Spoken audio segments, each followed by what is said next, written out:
Hello, everyone. This is Shanidra with Beyond the Cover, and today's exclusive interview is a special interview. This magazine is really going to be more than you would ever expect. For one of the surprises in the magazine is my father, and he talks about his business, and we go beyond the cover of his business and how he started, and much more that you will learn. And afterwards, we're going to dig deep and go beyond some of the topics that me and my father touched bases on. So let's take a look at the video um, of the exclusive interview with my father, the Angel Matthews. Hello, hello, hello, everyone. This is Shanidra with Beyond the Cover, and I have on today my father, the Angel Matthews, and I'm going to allow him to introduce himself. Hey, I'm the Angel Matthews, founder of Vehicle Deal Planner and father of your host. Yes, sir. So let's dig right into it. So, how did you? Is Vehicle Deal Planner your first business venture? And how did you start on your journey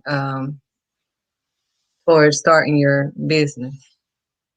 Well, Vehicle Deal Planner came out of doing vehicles. I was selling cars for a few years, and I saw an opportunity in that most people were not educated on the process going in, and that creates vulnerability. It's a long-term investment. It's expensive, and if you get it wrong, you're stuck with it for years. And so having somebody kind of do the process with you beforehand and set it up based around what you're trying to do rather than you being cornered at a particular dealership, as you know, right? You get cornered in a place and you're leaving with some vehicle that you hadn't even considered before. And so if somebody does all of that up front before you even go, you know that you're going to the right place, you know that you're going to get the right thing that you want, not something you kind of got pushed into. So that's where the idea of it came from, which was to do basically what I do at the dealership, but beforehand for people. And that way, it was not just to help them and keep them at the car dealership I work at, but to send them to the right dealership in the first place. Of course, Vehicle Deal Planner is probably my 101 business venture. And I think that's an important idea because not everything works. Not everything is a great idea. A lot of people get an idea and they go, hey, this would be great. And busters, and they're just like, well, I tried to go in business before and that didn't work. So that's that.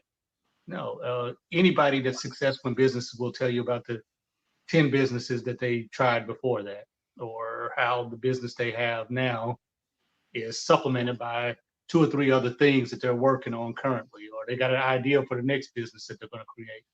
So, and that's been the way I've been since, 17 years old. Oh, wow. So 17 years old.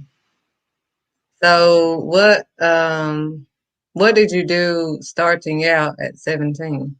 What was the business venture that you started? 17, I was still, pretty popular rapper there locally.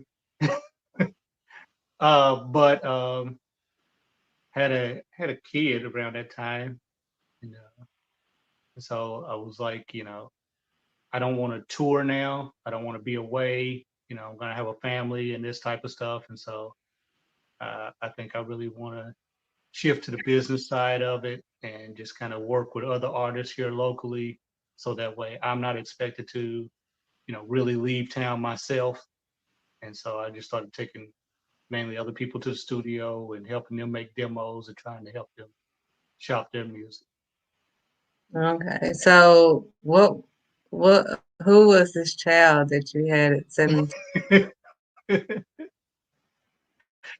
Yeah, but it happened to be you there in 11th grade. So yeah, and that was the label was First Step Records, and of course your name slash middle name at the time was Cooletta, so that was Cooletta Productions. So that was probably your first company a year before you were born. Okay. So, what, where did Cooletta come from? Uh, that was my rap name at the time, so it been Cool J otherwise, like Cool Junior, but needed a derivative, so ended up went up with a Etta. Could have been a Coolada. Could have been a Coolita. So yeah, you just want to up my name, but that's fine. Um, so after you started the venture, after you had your wonderful child, Mhm. well, you didn't have me, but after this blessing came, Yeah. you to shift. It made you shift from like being on stage touring to shifting to the backhand side of the business world of artists. Hmm. Okay, so that was the start of your businesses. Yeah, that was mainly the start of you know going from thinking about being like famous or being out on tour to more of you know, should I be developing these other skills? And as that came along, you begin to realize that's where the money was anyway. The artists were coming and going, fame rises and falls, but these people that were in the background or these artists that took control were ultimately able to control their own destiny. There's a lot of famous rappers that were heavily on the radio. Your generation never even heard of them, because they did not. You take somebody like Sean Combs, Puff Daddy, who was not the best rapper, but since he worked at the label and became a CEO and whatever else, he was able to show up on records and whatever else. And, now he's very wealthy from just lingering around and being part of the artists as they came. So that was the start of one of your many businesses. Hmm. Because we're going to get on to vehicle deal planner at the end because we got to make sure people remember the latest. Okay. Okay, so after that, where did you go from starting your record label to What's where did, next? yes. Yeah. Again, you kind of work your way into it. So now I'm thinking about production of the music and stuff like that. But now I also need money. So now you start thinking about how can I get money for stuff, right? And so slowly but surely that leads me in to finance and becoming a stockbroker and things like that. Because of course, they once one time they asked the bank robber, "Why'd you rob the bank?" And he said, "That's where the money is."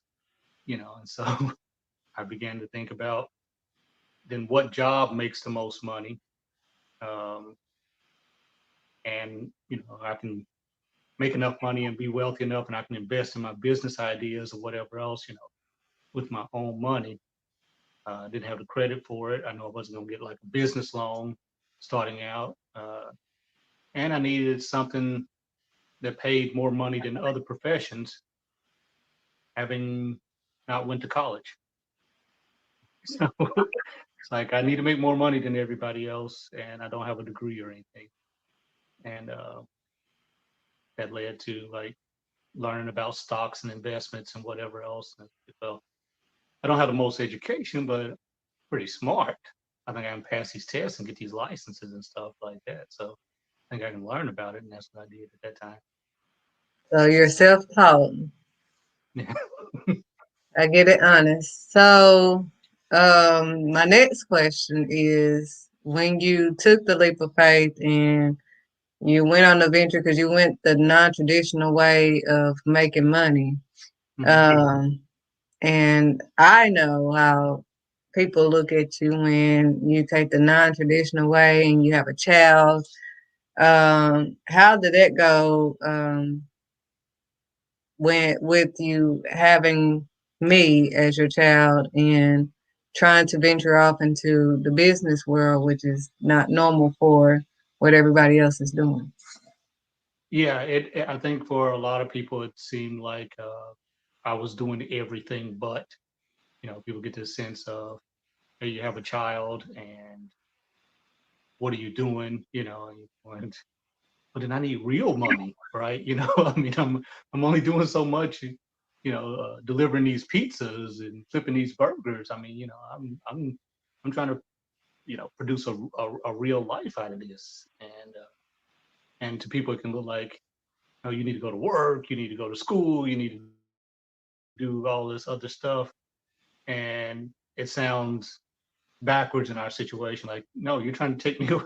No, well, you have a kid. Well, yeah, I have a kid. I need to like really come up with something big. I can't do this, forever, and so I gotta find something I'm really going to be doing that's going to make a difference. And this ain't getting it yet, I mean, so I mean, minimum wage was 3.35 at that time. It's barely double now.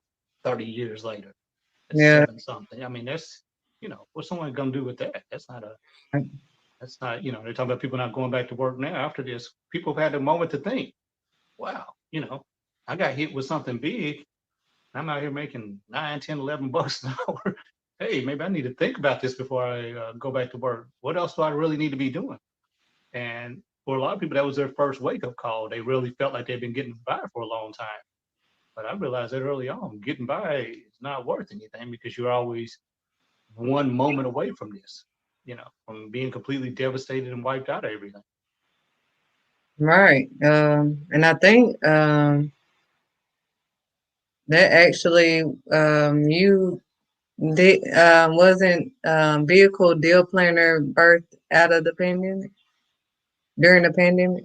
Yeah, it was an idea I had, but of course I was still, again, like a lot of people, I was working, so it was just kind of sitting there on the back burner. I kind of dipped my toe into it, but the pandemic didn't say, hey, well, that's that. I'm not working right now. Let me look at my feet. It was like, this is an opportunity to really push this out there. And as last summer I spent it making a lot of videos, really kind of starting to develop it and build around it, even just as a free service where people can just go on there and kind of educate themselves. If they use it that way, that's fine. And if they do find they need the help, then the service is available. So that's, really a big difference of seeing opportunity. There were so many people out here risking their lives and pushing themselves to go back to a job because unless someone is telling them what to do every minute of the day, they have no purpose. And Right. I felt really bad for them because I did everything. I worked on the election. I made a bunch of videos, right? And I made a bunch of videos for Vehicle Deal Planner, and I worked on it. I had a full day. I worked harder than I do now that I'm back to work. Yeah. And I think vehicle deal planner is really beneficial, especially around this time, where you really don't want to waste your whole day because when you go to a car lot, it's like your whole day is gone Mm-hmm. because you're having to deal with the paperwork and you're having to wait and then you're looking for all these different cars and then you don't really know about cars. So, and you don't know about the financial part and then they tell you about your credit. But then Right. you have that up your sleeve as well about, the credit part that you can help Yeah. with. Yeah. Day job now, of course. Work for Lending Tree, fixing credit, and it's another tie-in because, of course, I constantly see other people's credit, and I'm watching it be built the same way, right? And I see person after person with a 535 and a 575, and they got a loan with Santander, Westlake, credit acceptance, regional accept, and it's the same usual suspects. They're getting the same full of credit card, handful of credit card offers, Finger Hut, Credit One, Capital One, and you can just see it over and over and over again. And you're just going, if the people knew, because each one of us individually is like, hey, I just got a credit card offer. Individually, hey, I just got accepted that, approved for a car. And you're not realizing in that window, you're all getting approved. You're Right. all getting the same offer. The credit bureaus mail out those offers automatically when you get to this score. And really, what you need to do is hold out for this score and this score to get better and better offers. So the first offer, any offers you get in your 500, you might as well just throw away to some degree. Or maybe take one or two of them, put Netflix on it and stuff like that. But that again, that experience talking about people's credit all day at the car dealership helped me, get on the job I have, and then the job I have is actually reinforcing the ideas of the business because it's reinforcing that credit knowledge all day long. Which helps because it's hard when you're blindsided. You go and you're ready to get a car, then they're like, oh, your credit's this and oh, this, and then you don't know anything about the car dealerships and how they operate or anything, so you don't know the schemes and the stuff that they try. So Yeah, if you had if someone had your service, it will eliminate all the extra hassle and long term. So I'm assuming that um, for your time, because that's time consuming on yours. mhm, That they would need to, but it's good that you also have the video so that they can have their questions ready. right. Yeah, I think because a lot of it is we don't even know what we should be asking or what the questions are. So I know I had someone I helped recently, and I think to some degree they were a little bit almost put off that I sent them. I sent three vehicles, and you've been through a little bit of this with me, right? It's just like, have you thought about this? And you're just like, I haven't heard of that. Who makes that? And it's because there's 20, 30 different makes, and then they all have 20, 30 different models. And most of us know, oh, my cousin had one of those, or my mom drives this, or I seen those, and I really like those, or whatever else. But that might not be the best vehicle For you. for everything you're doing, for how much money you have, for how big you need it to be, for this, that, and the other. And so, a lot of times people are like, well, I'm looking for a Mustang or this, that, and that. Okay, does that have the most rebate money to help you get into it? Do you have the credit to sustain that? Or do you want a sports car? If you want a sports car, have you looked at the Subaru BRZ? Well, what's the Subaru BRZ? And then it's like, well, that's what you need to know, right? Have you driven Right, it? Have you been to the Subaru dealership? Have you thought about Subaru? You don't right, know if it's a better car for you. You just know you see, Mustangs. right. So I think that is very beneficial to have someone that's educated on the cars and educated on the financial part, knows the whole process and can really eliminate, the time that we will have to physically be there and go through all the ringer just to not get the car that we want or to not get the car that is suitable for the needs that we have. Yeah. And I know that from being at the dealership. They run your credit and then they're just like, yeah, show her the this, that, and other. You think she'll work that? You know what I mean? Like even though you came in for a three-row vehicle, leaving a small All economy this car. Yeah, yeah. So it's night and day. Will she work with that?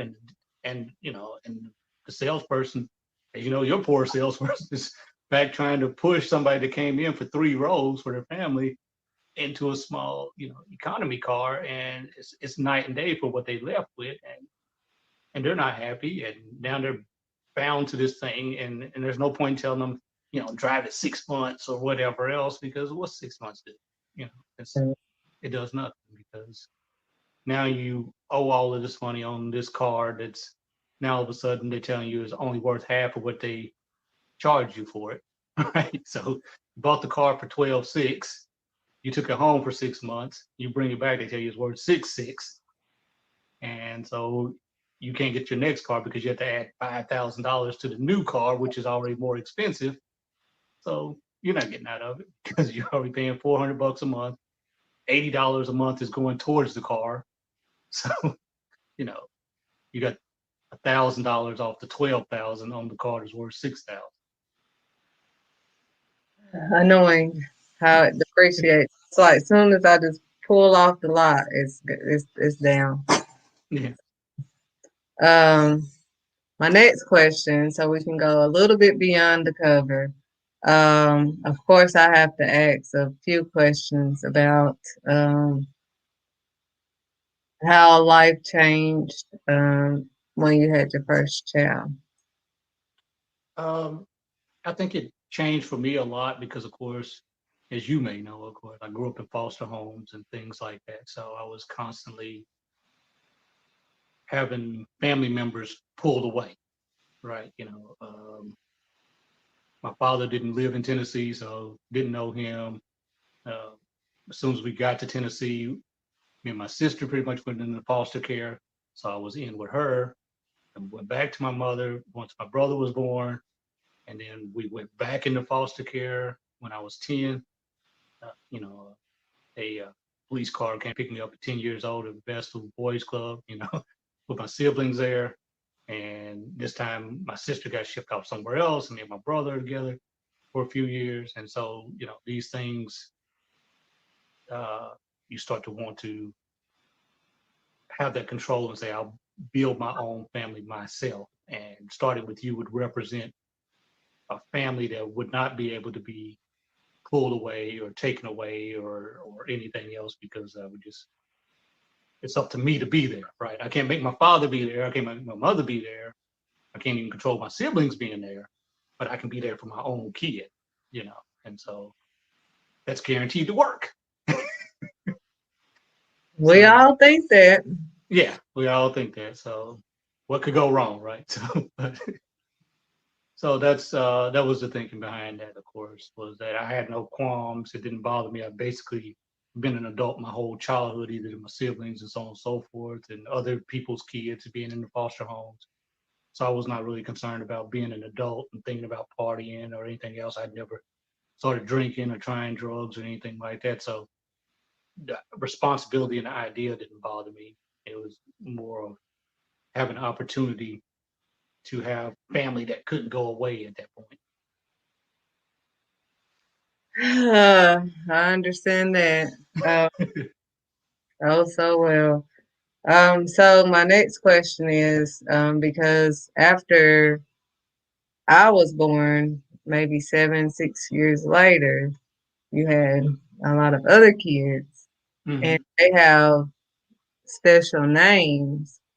So is that around the time that you recognized who you were in God, or how did Messiah and deity and all that get into the play? Yeah, I think I'd already been there. That was already like, even in my songs and all that kind of stuff, and I realized that too, that I was starting to put more of that stuff in my songs, uh, as opposed to what we should be talking about at that age. I was political, I was talking about God and all this kind of stuff. And I realized, I know I was kind of shifting away from what young people were thinking about or wanting to talk about, because well, I want to go say I don't get high, I don't get drunk, I don't party, you know what I mean? So I'm really just uh, beginning to either outgrow the music or I'm out of touch with what people are wanting to, hear. They're trying to have fun and not think about how the world is doing anything or about their mortal soul or right, So, I know that it was just like I could feel even the people around me like he's getting on this I'm God thing, and it's like he's getting out to and it's like, no, not God, but this is important, this is, so on and so forth. And so by the time, I made up my mind when things didn't work out for you, like I'm not having any more kids no time soon unless that person's gonna stick with me and and see it through. That's not anything about your mother. I have no doubt. When you look back at it, anybody objectively, you have to give them the benefit of the doubt. nobody has kids most times, unless it's, some kind of one night or whatever else. But if you're in a relationship and y'all decide to do it, you have to probably acknowledge both parties were hoping it worked. Right, right, You know, it's easy, at the end, it would be like they never wanted it to work, but they're saying the same thing about you, right? right. So that's so give them the benefit of the doubt. So, but there is 6 years because I'm just like, if you have a kid with me, we're getting married and we're gonna see this through thick and thin. And so that was the next attempt. So, um, because I know there was a little small gap with us, and um, with you being the one that one of my parents that kind of went similar to the route that I had went on. It seemed confusing for everyone when I did. So, um, had I, had this type of conversation or known more about, you know, this, Mm-hmm. I known, how people were going to look. Because when you start talking about God, people start looking at you weird. And, like, why she, as young as she is, talking about God and how she going to tell me. So I could just imagine. I don't know how old you were because I think you were younger than I. Mm-hmm. Yeah, I was still in high school. You know, I mean, that's basically when I started to change the rap name from like Cooley to the Angel Wrath and all of that kind of stuff, and it was, I think people were feeling like, okay, here we go. And what's odd about it is that it seems that everybody believes in God, but not for real, right? It's like we're all, like we're all wink, wink at each other, like, no, I go to church and the word says this, that, and the other. But if you start being just like, God told me, right? Well, like, you talk to God, or, you know what I mean? Like, Like, yeah, I you thought don't. I, thought I was in a group of people who believe in God, but they don't, not no practical way. Like he hit me up on my cell phone kind of way. God is not that kind of real. God is kind of like, oh, I better, or I'm not gonna get my treat real, And Right. it's like, and so that's a little disconcerting because you feel like, hey, everybody's working on this connection supposedly, and then you mentioned like this visceral, real connection, and people like, okay, weirdo, we're not really that far, and yeah, I'm not naming my kids that, and I'm not going to change my name, and I'm not going to embarrass myself. But you take a day of the week and go down to a building and sing songs to somebody you can't see. That might as well be embarrassing. I mean, I don't know how that's more embarrassing than me changing my name. So, but I guess.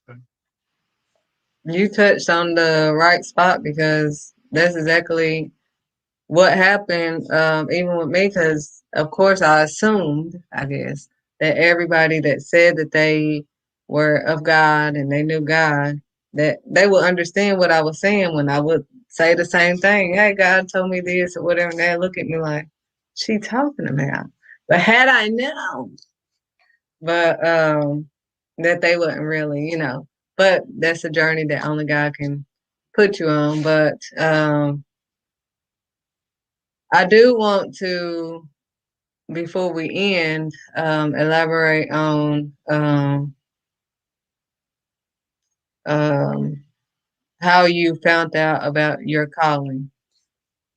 Um, like I think how, yeah, I think it's a slow moving train that you kind of get a tap on the shoulder and you kind of going, because I was not a particularly religious person. I wasn't knocking down the church. I wasn't uh, a part. You know what I mean? It wasn't like I was like future deacons of America or something like that. You know what I mean? I barely wanted to reluctantly go sometimes when I had to go. That was basically it. For me, I was not an active member, so I was far from a Bible thumper or quoting scripture if somebody said something, or I was uh, couldn't have been further from that.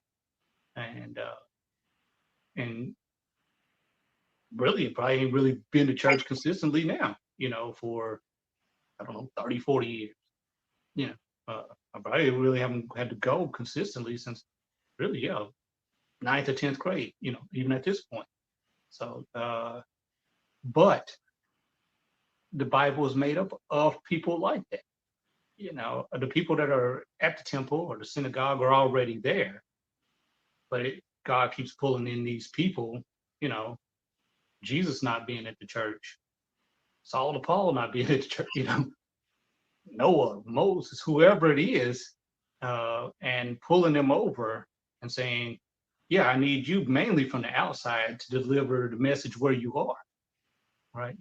Not just preaching to the choir, but, like you said, basically out there communicating in what you do. And I think that can make a difference because you don't feel necessarily just converted in the church, but more of a convicted by God type thing because you were not squeezing it out, sitting in the front, shaking, on the front pew every week, begging for the calling. You were just like minding your own business, you know. And so if he gets you on the horn, he goes, it felt more like, well, why are you asking me?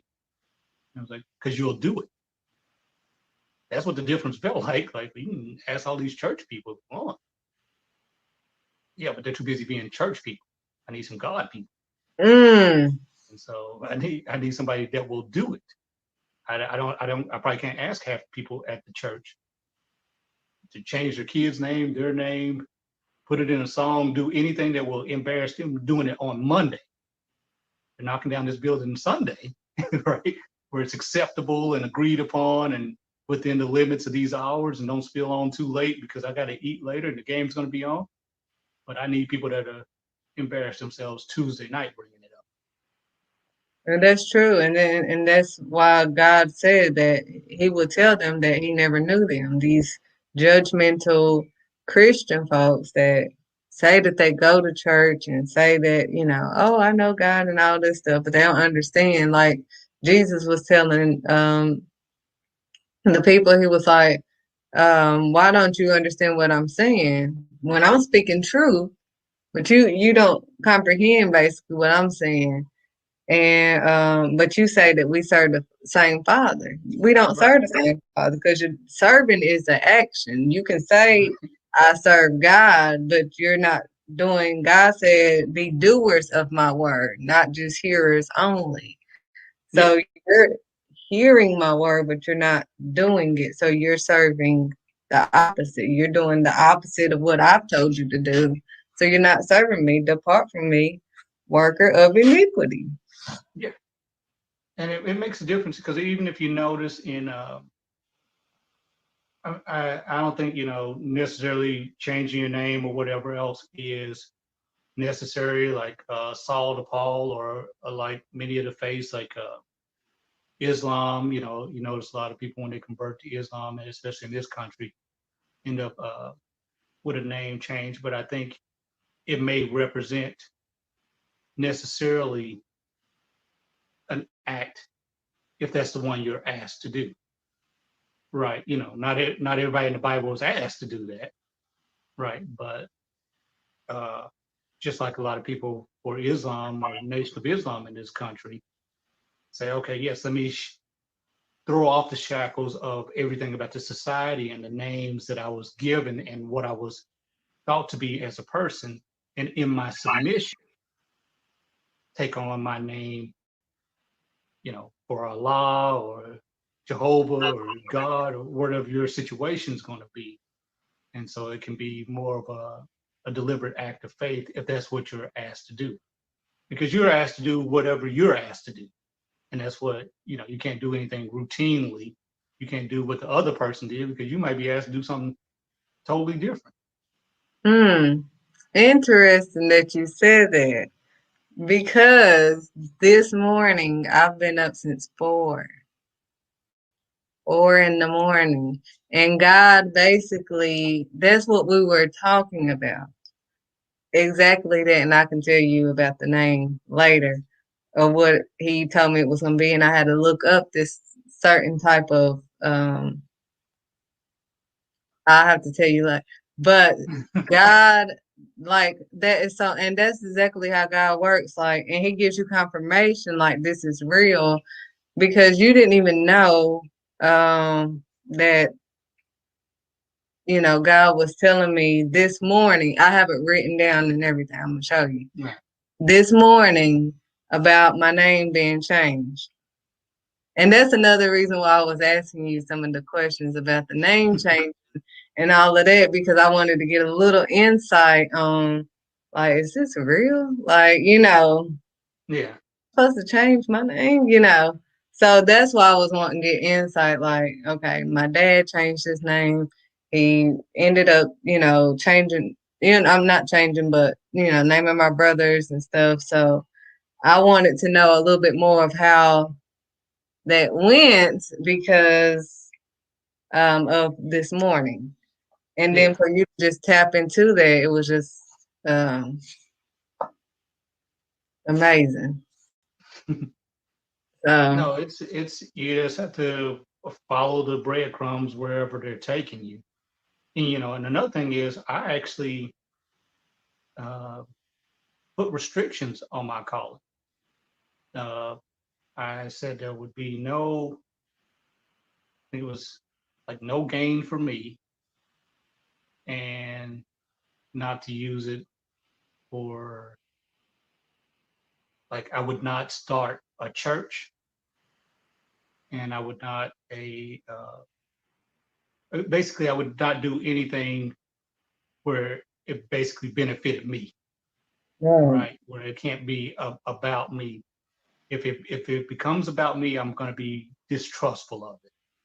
right, If I'm using it for fame, if I'm using it for riches, I'm going to become very distrustful for it. So I put my own restrictions on there of what I would be willing to do, uh, which would seem odd, right?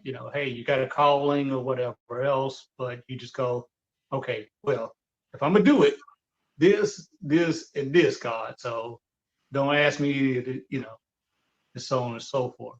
But mm, it was really of trying to keep the flesh side gated out of the calling, because you see so many people slip into, they got a calling, God's asking them to say something, and then all of a sudden, doesn't matter if they add a little bit of what they want to say, everything they begin to say starts to come from God.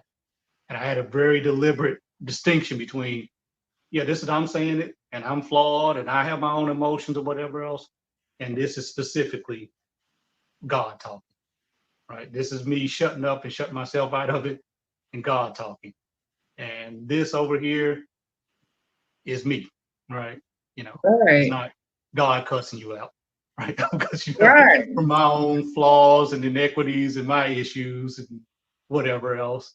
But if I tell you this, you can take that to the bank that is me turning myself off and just being a vessel. right. And I make that distinction all the time. I'm Mhm. like, God, or this is Shanidra. This ain't got Right, nothing to do. Don't even add God into this because this is me. right, But even like I told you with the kids, if God lets me in, give me insight of what they're doing, and I tell them, and they're looking at me like I'm some, you know, powerful thing, I let them know immediately. Like, obviously, I wasn't here or I didn't see that. So, in order for me to know what you were doing, God saw what you were doing, and He's letting you know through me, I saw you. I'm letting you right. that He's letting you know that obviously your mother wasn't there to see you. So, I'm talking through her because she wasn't there. So, I'm letting you know that I saw you. And And it's I think that's such an important distinction because people are so worried about your ego that they keep focusing on, why am I listening to her, or what does he know, or why does he think, or what? And it's just like, I'm not in it. I don't personally care. Do what you want. It is none of my business, right? Take a long walk off a short pier, for for for how much I'm going to run and throw myself into traffic about it. I'm being asked to. I'm being asked to pass something on. I'm passing it on. Take it or leave it. Really?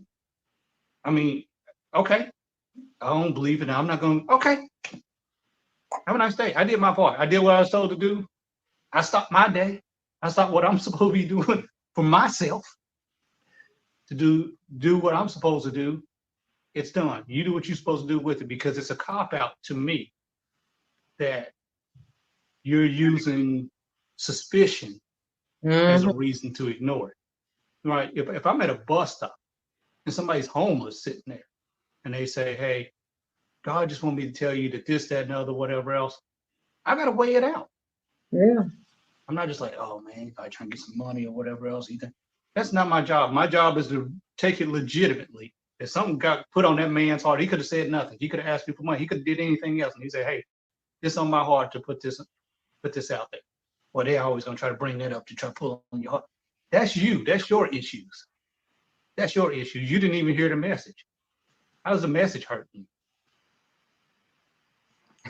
And that's so because it's so the nicest way. Because like you said, it's not like we just want to go up here and tell the whole like half the time we are in our Jonah moments of like God, I don't wanna, tell these people, how they are, I don't have Right. don't want to tell them.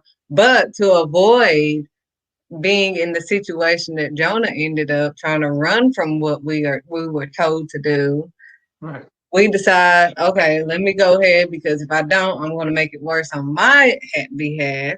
Right. I don't want to tell you. I don't really, like you said, we don't really care, not like that, but it's like, it's Right. not pressing for me to tell you. No, I got a full plate, right? I got things to do besides, take it off of all, like what I just mean as personal human beings, got 101 things already to do. And just to be like, here it is, write this song.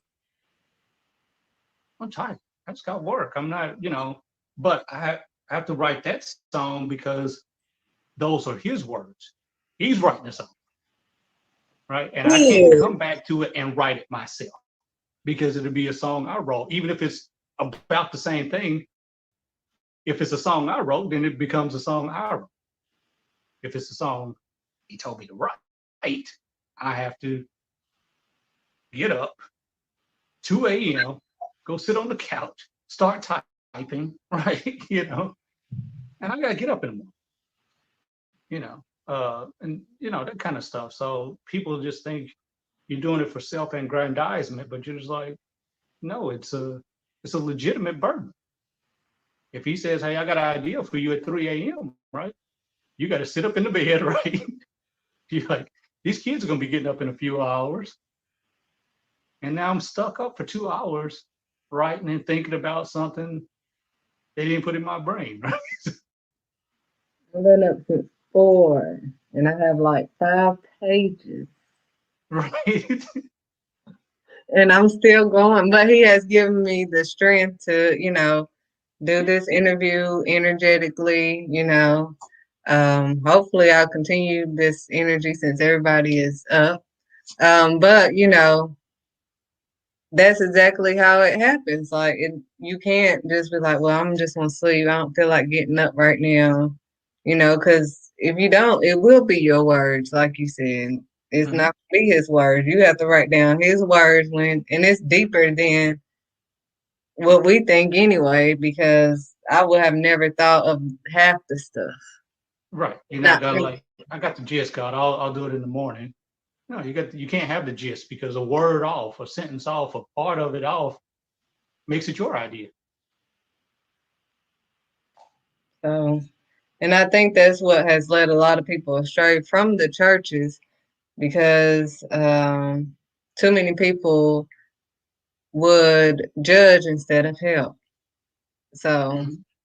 um, and God is sick of it, like He said. He's gonna tell them He never knew them, and so I'm gonna get off of that part because it's gonna go too deep. But I did want to go beyond the cover, and since you touched on that, I have to be led accordingly. So, do you have any final thing you would like to say about your business, and how they can actually get in contact with you, if they are interested in vehicle Yeah, dealing? it's there on my page. Um, link to my personal page, but you can just really look up Vehicle Deal Planner on Facebook. There's a separate page for it. You can will allow you to, with the automated messages and stuff like that, and so on and so forth. So there's a lot there, and responses. It's a big help. It is a fee-based service, but of course, any type of thing you're doing like that, like I'm telling people all day on credit repair, ideally it's an investment. You know, and so often people are like, I don't want to pay for this. I'm trying to save money or whatever else. Well, paying this fee up front, if it saves you from going around town all month or dinging your credit from 100 places or getting locked in and paying extra thousands and thousands of dollars down the road, it's a positive investment. You have some money and you plan on putting it down and everything else. Use a portion of that to make sure you are going in completely prepared. You're Right, actually going to the dealership almost with your deal. That's why it's vehicle deal planning. You're basically going in with your deal prepared and saying, write this up, right? Do this deal. If you won't do this deal, I have a few other places that I will go and ask to do the thing, because you have that confidence, because I've told you this deal will work, or this is the deal that's most advantageous for you. You don't get there and feel like this is what I want, this is what I want. Because I watch people come in, arms folded, yeah, to the dealership. No, I'm not. And if it's going over this, no, and I'm not paying over 400, leave with a $700 car payment, because you feel disarmed. This is all you can do, and they show you credit, and this how bad it is, this that, and so you don't know what else you could have done, or if you could have did better somewhere else. You're tired of walking around. You've already been there. That's another tactic of keeping you there, that you're just wearing down. The more times they keep going in the back for 20, 30 minutes at a time, the less likely it is you're going to be like, let's go somewhere else and do this for another 4 hours. You're just like, well, we're almost done here. Fine. Yeah, I came here for an Escalade, and I'm going to leave in a Eco Sport, but it is what it is. At least I got something. yeah, but like you said, because I had to go out with, due to our distance, that was the only Mm-hmm. reason. Because had I, you know, but I wouldn't have been in that situation if I listened to my father. But um, with you having the skills, like you said, of cars that we may not even think of. Like we're saying exactly what type of car that we're Hmm. wanting, but we're so fixated on the car that we think, fits what we're wanting, Right, that we look at nothing else 'cause we don't know about those. right. No, I mean, I watch hundreds of car reviews and videos, you know, every year, and at this point, it's difficult for me, but I still am able to run into vehicles I didn't know about, hadn't heard of, and so on and so forth. And it's like, how is that even possible? I've worked for half of the places. I know most of the cars from seeing it, but there's constantly um, something else, that's on the market, that's on its way, that's making it, that's going to be uh, making a difference, And so yesterday I found a new Alfa Romeo CUV, you know, that's going to be coming out or whatever else. It's not that it hadn't been mentioned, but it's all of a sudden someone's talking about something that you didn't realize was coming, or had been in the background, or that you missed. And so I'm constantly scouring that. I am. as up to date as possible. But I know that most of people think about cars next time they're going to buy a car. And they go to the dealership and look around and they're finding out what's in them, and they're sitting in them. And that's the first time they've had to think about it. I've been thinking about it for years straight, watching it, reviewing them, comparing them, and whatever else. And still, it's an ongoing process to try to stay on top of it. I'll give you a clear example. January, went out, bought a brand new 2020 Pathfinder. I'm savvy. I got a 2020 because I figured those are being pushed out because the 21s are there, right? So I find the right 2020, the right price, I'll be able to get it, and I have that done. Got it home, February, they released a new body and put the 22s on the lot. All of a sudden, the 2020 that I went and got the bargain on and squeeze out is the old body. Just like that. And that's the type of dings, that you Right. don't want to run. So now the Pathfinders look totally different than the brand new Pathfinder that I have now with 3,000 miles. Wow. Wow. So that's the kind of thing you need to know. Hey, is there another one getting ready to come out like in 2 weeks after I get this? So and my last job was at Nissan. Wow. And you got a pass. And I get by, so I had to buy a new Nissan. So that's that matters. You definitely want to go in as armed as you can. Uh, Maybe I might have got a better deal on it, knowing, hey, they got to make some room for these 22s. That new body gonna be here next week. You Right. know. So, but that's my time. All right. Well, I thank you for your time and for you enlightening us on your journey and your businesses and your last business, which is Vehicle Deal Planner. Everyone go check it out on his Facebook. You can click on his website and watch his videos to see if you would like to use his services, which I feel that it will be, I know that it will be beneficial for you and save you a lot of time. So thanks again, guys.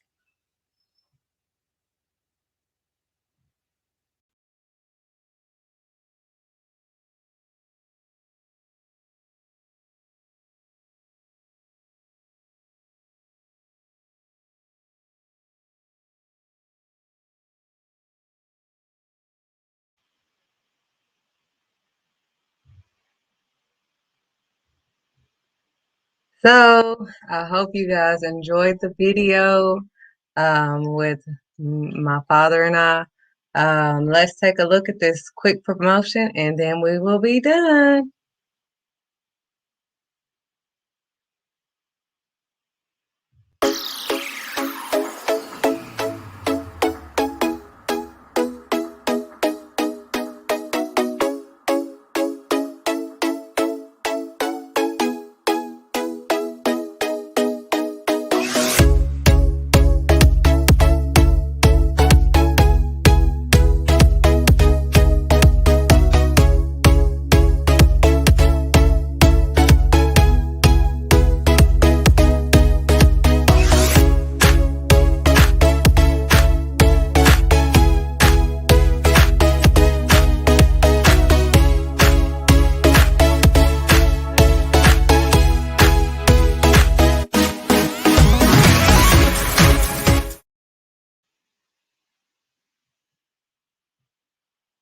So thanks again, everyone, for tuning in. We are so excited for our next and upcoming exclusive interviews you don't want to miss. So go to our website, as you can see below, at cportraitsmagazine.com to see what's new. As you see, we have our More Too Classy boutique coming. Yes, it is here. It is on our website. We have all our products on the website. Also, We will have a pop-up shop at the Juneteenth event here in Knoxville, Tennessee. So it will be at Knoxville College. If you are interested in purchasing some of the items, we will be live, and that will also be featured on our website at cportraitsmagazine.com. Stay tuned, guys. Let's go beyond the cover.